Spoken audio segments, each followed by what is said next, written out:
And welcome to another episode of Wide Angle. Today we are in conversation with Tanya Bhattacharya all the way from India. Hello Tanya, how are you? Hi Sajni, I'm keeping well, and thank you so much for reaching all the way from Dubai right here in India. And isn't it a pleasure and such a joy that we can connect virtually? And of course, we discovered we also know each other from way past. And imagine to have met like this and then realize that we have that past connection too. It's tremendous. So thank you for having me over. Thank you so much. You're most welcome. I'm very excited and I'm really grateful to you for your time, Tanya, and for agreeing to do this conversation with us. Fun fact for our viewers. So Tanya and I used to, at one point in time, work with the same organization, in the same function, in the same team, but we've never met each other. We've never spoken to each other. It's only during the lockdown that I became a little more active on social media and on LinkedIn, and that's when I came across Tanya's profile and I saw her work, got really excited and inspired, and that's where the whole idea of getting Tanya on our show was born. And thankfully she agreed to it as well. So here we have Tanya for you. Before we get started with our conversation, Tanya, I'm going to introduce you to all our viewers. So here's a little bit about Tanya in her own words. Tanya calls herself a business storyteller, and I find that tag very interesting, and we're going to talk a little more about that in a bit. Tanya has more than 18 years of experience in the field of learning and development and facilitation. She's worked with two major corporates during her career as an L&D resource in India, and she's also held a business partnership role in the Indian office of an international training firm that's headquartered in the Netherlands. Tanya currently facilitates workshops and coaches people managers as well as individual contributors to enable them to tell a better version of their work story, data story, product or service story, their personal branding story, and also the innovation pitch story. So lots of things there. Tanya enjoys conducting inspirational leadership through storytelling workshops, followed by coaching sessions as well. She's committed to helping leaders inspire their teams by using authentic stories and captivating narratives that make them unforgettable. Tanya works closely not just with corporates, but also with the social sector organizations and startups. Tanya believes that everyone, all of us, have a story to tell, and that we should be able to tell it in a way that highlights the impact that we do and that our work creates. So we want to learn a lot more about business storytelling and how that has an impact on corporates, businesses, and individuals from Tanya today. So on that note, Tanya, one more time, we extend a very warm welcome to you, and we're excited to get this conversation started. Thank you. I'm looking forward to it myself. Wonderful. So Tanya, I'm going to go back to the first thing that I said about you, which is you're a business storyteller. What does that even mean? Well, we do get this question quite a lot because people wonder if we tell other businesses stories, like, brand storytelling perhaps. However, being a business storyteller and a story coach means that we help people focus on the human side of their work. And because business folks, entrepreneurs, industry leaders, and experts, they often get caught up in using jargons. And we help them tell the better version of their work story, the product story, or their service story. And the version which will be easily understood, comprehended, and digested by a wide range of audience. So I wanted to imagine a TED speaker, okay? And isn't it interesting and remarkable how we can comprehend such a complicated topic like cryptocurrency, maybe biomechanics, genetics, etc., within a 20 to 30 minute span of time. Now, what do these TED speakers do that makes it so easy to understand the work that they're doing, the research that they may have done? Basically, they tell stories instead of just listing out facts about their subjects and and the impact work that they're doing. So they use stories because good stories engage the audience better. They also stick longer in the audience's mind. And stories also contextualize matters which are otherwise sometimes, seemingly very disconnected. And we feel that they don't really fit into our world and we don't know the first thing about them. So they have a way of fitting concepts into our current realities, and that is the need of the hour, which is why we love to help people as business storytellers or data storytellers or story coaches to allow them to tell their own work stories better. So we don't fish for others. We essentially teach them how to fish and become better business storytellers themselves. Wow, very interesting. So, Tanya, I narrate a lot of stories myself. So, is there a difference between storytelling in the traditional sense of the term, the way we understand it, and corporate or business storytelling? Are these two different, or can I call myself a business storyteller? It's interesting that you say that, Sajni, that we all are storytellers, especially in the culture that we are born in. But it applies to us as humanity at large. Everything which has existed in the world to date has existed because of the stories which have been told. Yeah. Otherwise, how do we carry forward our parents' inheritance and then pass it on to our own children? How does culture get passed on from one to the other? It's really just the stories that carry it forward. Everything about history is recorded through a way of storytelling. Yeah. Mythology like stories. So we are all storytellers, and knowingly or unknowingly, sometimes to some great extent or little extent, we also use storytelling in the business context. However, let me because you asked that question, that is there a difference? So there is, one is that we are all essentially storytellers because we do lean on, for example, sharing life experiences. So if you were to catch up with someone at the workplace over a cup of coffee or lunch, you will share something that happened to you last week or earlier today. That becomes a part of your life story that you end up sharing with people. But there is a distinction between being just a storyteller who can tell very captivating stories, but also being a business storyteller. So, and there's also something called performance storytellers in between.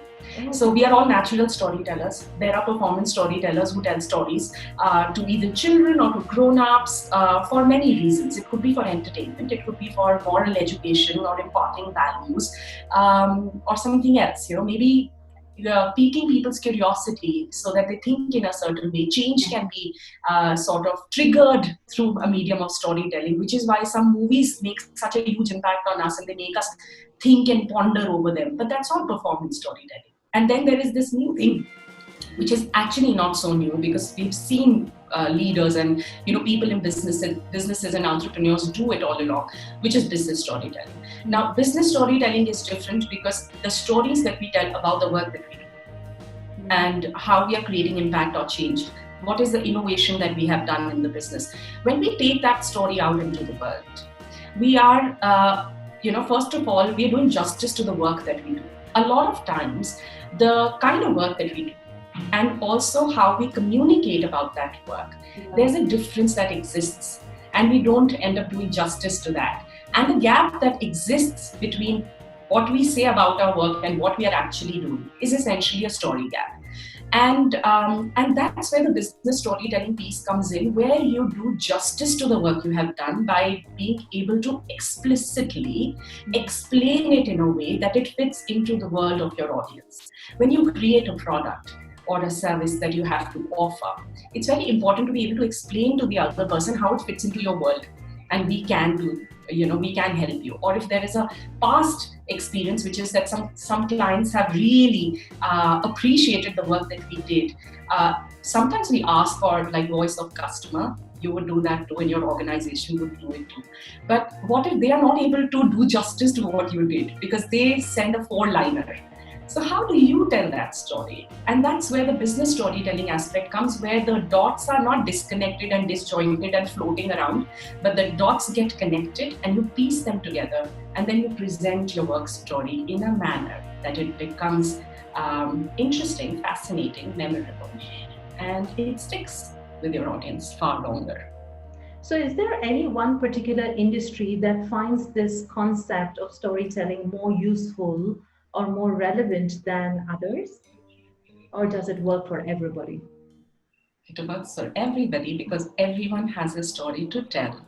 And it's just it's terrible sometimes if they can't tell that story well. So like you read out in my introduction to that we work with the social sector organizations, we work with startups, change makers, entrepreneurs. We're working with corporates, and they're from varied industries. So from technology, financial industry, automobile, manufacturing, a vast variety of them, and everybody.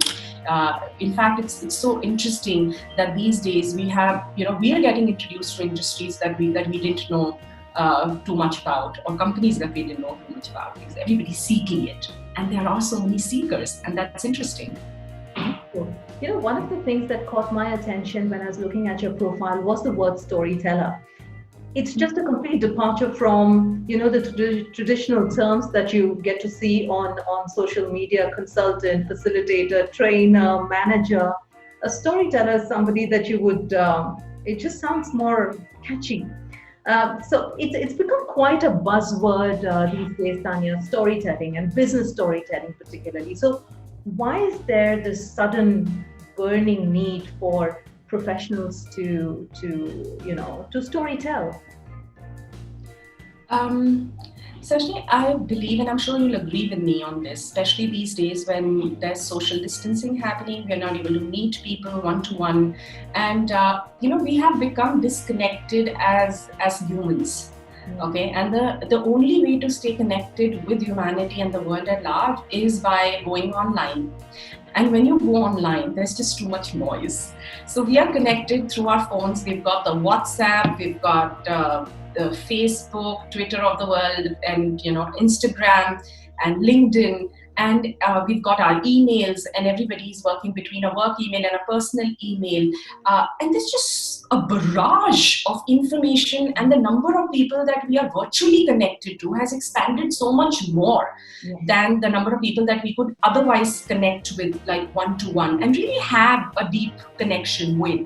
Now, when there is so much of noise around, it stands to reason that it's very easy for that, just like the page on the LinkedIn gets refreshed and you have a new name popping up and a new designation and a new form of work which is getting done popping up, the same your mind refreshes so quickly that I would come across 50 designers in a month. I may come across 100 leaders in a month, and not really knowing them personally, but the only way that I can even hope to remember any of them is that if they say something very different or they say something differently. And that's where the storytelling aspect comes in. When there is so much of noise around and everybody's saying pretty much the same thing and in the same manner, how do you distinguish one from the other? So the only way to literally have that that steady stream of light on top, like you're in focus, that focus comes in when you either say something which is drastically different from what everybody else is saying, or you say it differently. And that's what stories can help you do, to sort of set you apart. And which is why there is this burning need that people are feeling, because there's so much of competition and noise around. Yeah, and it's important, especially in a profile where you're selling a product in a very competitive market. How do you really differentiate yourself from your competitors, from another sales guy who's making a pitch on a similar product? The product may not be the differentiating factor all the time. It's maybe your sales pitch or the story that you carry with you that could differentiate you from the person next door. Absolutely, you nailed it.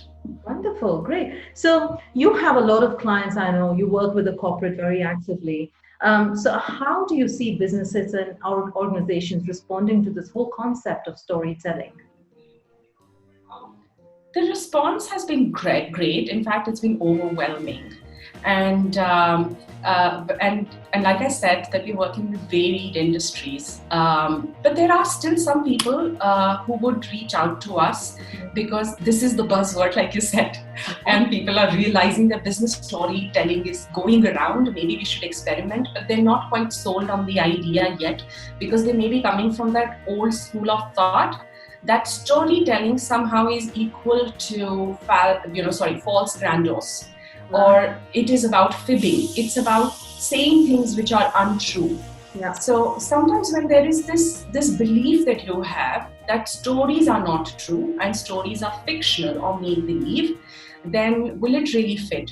And it's amazing, sometimes when, of course, this used to happen more in the pre-COVID era. We would turn up for a workshop and a senior leader would come to address the group and they would give, a nice talk, encouraging talk, an inspirational piece to the team and say, please learn everything you can, but don't try it on me. So don't come and tell me stories. And I would, and sometimes it is forced to wonder that if the positioning is not right and people are not sold on the idea of relevance of stories in business. And that's what we keep telling people, at Storywalas, that stories in business are not falsehood and make-believe. Stories in business are always truth and truthful, but they're just well told. We just look for better articulate things. So that's what we work on, the articulation techniques.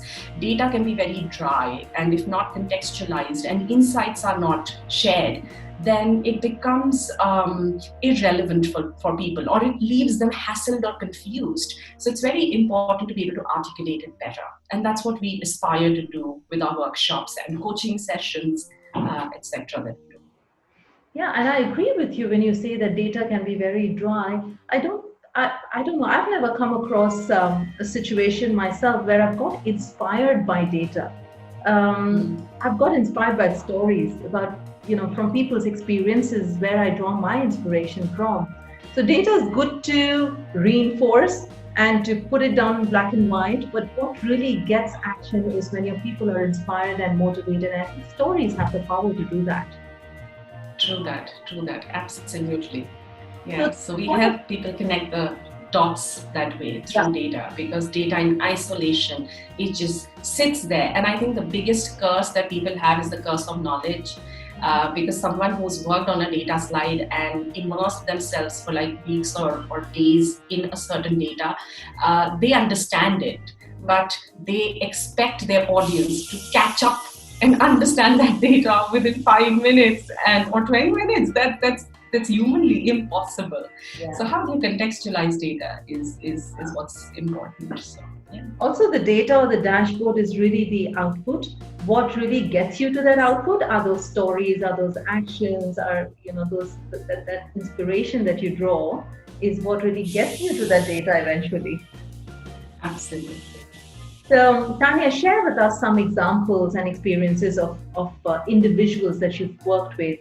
How have they responded to storytelling, and what has transitioned after that? So share some examples with us. Sure. So we do work very closely with individuals too. When we are working with founders or co-founders of startups or with change makers, and also with a lot of industry leaders and who seek one-to-one coaching. Mm-hmm. And it's very gratifying work. In fact, what I love most is especially when someone reaches a leadership position, they have about 20 plus, 30 plus years of experience behind them, but they acknowledge the fact that I've got as far as I have by doing, having the functional competencies and maybe having some people's skills to have made it this far.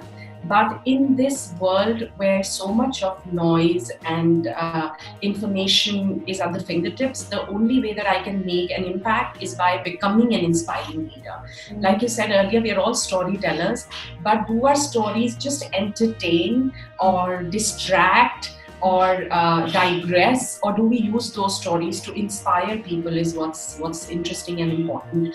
And when people realize that and they come to us for one-to-one coaching, and through those, sometimes there are 4 or 5 connects, sometimes the relationship is much longer and we end up meeting them 8 to 10 times over like 4 to 5 months.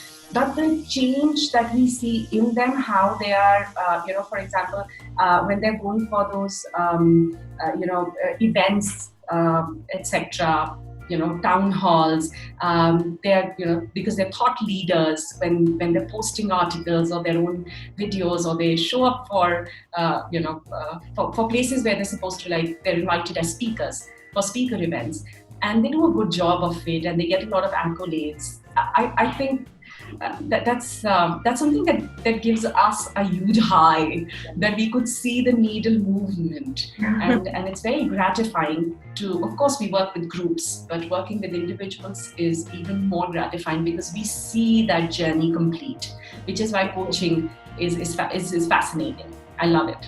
And it's a new skill that you've given to somebody, isn't it? When they can go and just story tell and get their message across very effectively.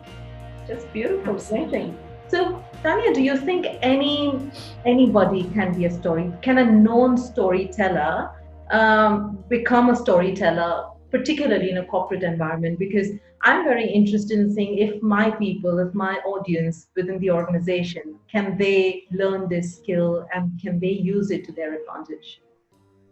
Absolutely. And which is why, pretty much like everything that you have to learn, there are techniques and rules, right? Yeah. And frameworks. So, like, even if you have to play badminton or tennis, your coach would tell you that there's a technique of holding holding the racket, and how do you swing. So there are certain basic tools and techniques that your coach would equip you with. The same thing works with storytelling tools. We work with very advanced frameworks, tools and techniques, so that we can enable anyone to elevate their story. So see, there's no comparison between people that is one a better storyteller than the other. But everybody starts at their own pace and at their own levels of storytelling skills and how engaging are they as speakers. But wherever they are, if we were to work with them with the tools, techniques and frameworks that we have, and we invest time in them, anyone can up their own storytelling skills. And that is possible, and it does happen. But of course, you do need the other person to be committed to it, because you can keep saying it, but if they refuse to use the tools and techniques, then you can't do much about it. But it is possible for everyone to become a better version of themselves and become better storytellers. Wow. So for those of us who are really inspired with what you are sharing with us, what are some, maybe the top 3 principles that you would share about storytelling that that could work for a beginner? Okay. If I have to share 3 things, or top 3 things that people should take back from this conversation, the first one would be that whenever you're working with a story, always think of the first thing, which is, are you intellectually stimulating someone? Are you adding value, sharing some sort of knowledge, evoking curiosity? So engage them at a mind level. Because if it's a story which has been heard many times, because some people do that, they have their pet jokes and they have their pet stories, which they repeat over and over again. So if it's not something new, and it doesn't, sort of add value at an intellectual level, then people tune out. So think of, can you engage them at at a brain level? Then the second thing that I would leave them with is that through your story, think about, am I touching their hearts? Am I making them feel anything? It could be any emotion. It could be, I'm trying to get them excited about something. I'm trying to make them feel sad for what I'm sharing, or the life of maybe a customer who's, or an end customer who's not doing so well, which is why we need to bring about changes within our organization. But I want my audience to feel something, because all decisions are taken when we use both our left brain and our right brain. Yeah. Left brain is the factual and the logical brain, and the right brain is the emotional brain. But ultimately, whether I go ahead and put your recommendations into action or not would depend on how I feel about it. Do I strongly back your idea and your suggestion? So make them feel something. And it's very important to reflect on how will that emotion be evoked. Is it in the articulation, or is it in bringing that evidence or what will be my tools and techniques to make them feel stuff. The third thing is whenever we finish a story, a story, if it's not just for entertainment value and to fill gaps. So don't just say that's it and shrug your shoulders. Always give people something to take back. So when you finish your story, there should be a learning that they should know. So what am I supposed to do with something that you just told me? So there should always be a go forward. And then, have that action in mind as to what you expect your audience to do with what you have shared. So usually it works very well if you have a key takeaway or a learning life lesson, maybe that you can leave them with, or an action. Beautiful. So if you try these, I particularly like the fact that you mentioned the mind or the brain stimulation, and also the heart stimulation, the emotional stimulation. Because I often hear people say, take a practical decision, leave emotions out of it. And I think that that's the most impractical thing that you could be saying. Because all our decisions, how much ever practical you are as a person, they are governed and they are influenced by how we feel about it emotionally as well. And that's what emotional intelligence is all about, when you strike a balance between the two. So I'm glad you mentioned that. I think that by itself is a valuable takeaway for many of us. So Tanya, what is that one overarching big message that you would like to leave for all our viewers on this whole discussion? Okay, so I'm very, very deeply inspired by Maya Angelou, who was a social activist. And there's a quote that, that just stays with me. It's one of my favorite quotes, so I would like to share that. So that overarching message, it comes to you through Maya Angelou's words. And she said, I have learned that people may forget what you said, people may forget what you did, but they will never forget how you made them feel. So always go for the heart, and always go for putting your own feelings into your work and the story that you're telling of your work, and then see how you want to make them feel in your presence through your stories. That's beautiful. Gave me goosebumps actually. Yeah, it is so true. People never forget how you make them feel. And that bit is something that we tend to ignore inside our boardrooms, inside our team huddles and our meeting rooms. We're so focused on the facts and the figures that we forget how the communication of those facts and figures could make people feel. So that's a great message. Thank you so much. This was short and sweet, I think very impactful. And I'm going to come back to you again with a request for another conversation, I think, because I don't think I've had enough. So I'm sure our audience feels the same. So thank you so much with all my heart. Sure, and I look forward to it. It was such a pleasure finally meeting you and talking to you, and I look forward to more conversations with you. Thank you. On that note, we sign off, and we'll come back one more time, another episode, another speaker. Stay tuned.